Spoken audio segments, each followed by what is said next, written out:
इकडे Pimpri चिंचवडमधील tanker माफियांचा ABP माझानं पर्दाफाश केल्यानंतर पालिका प्रशासनाला जाग आलेली आहे। पालिकेनं महामुद्दे या एबीपी महानगरपालिकेचे महामुद्दे या एबीपी माझाच्या विशेष कार्यक्रमामधून टँकर माफियांकडून होणारी लूट आणि पालिका प्रशासनाचं दुर्लक्ष यावरती प्रकाश टाकण्यात आलेला होता।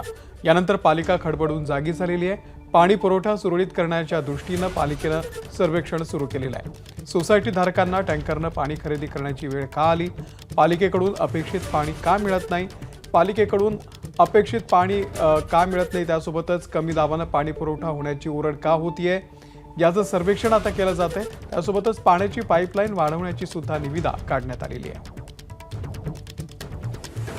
टँकरनी बऱ्याच सोसायटींना पाणी पुरवठा होतो, तर त्या भागातील सोसायट्यांचा आम्ही आता सर्वे करायचं काम चालू केलेलं आहे की तिथं पाणी पुरवठा किती देणं आवश्यक आहे आणि सध्या स्थितीत किती मिळतोय याचं सर्वे करायचं काम चालू आहे।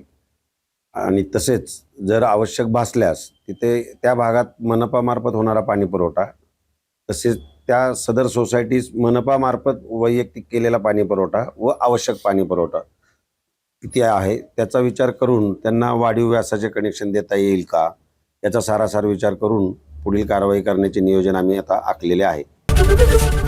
एबीपी माझा, उघडा डोळे बघा नीट।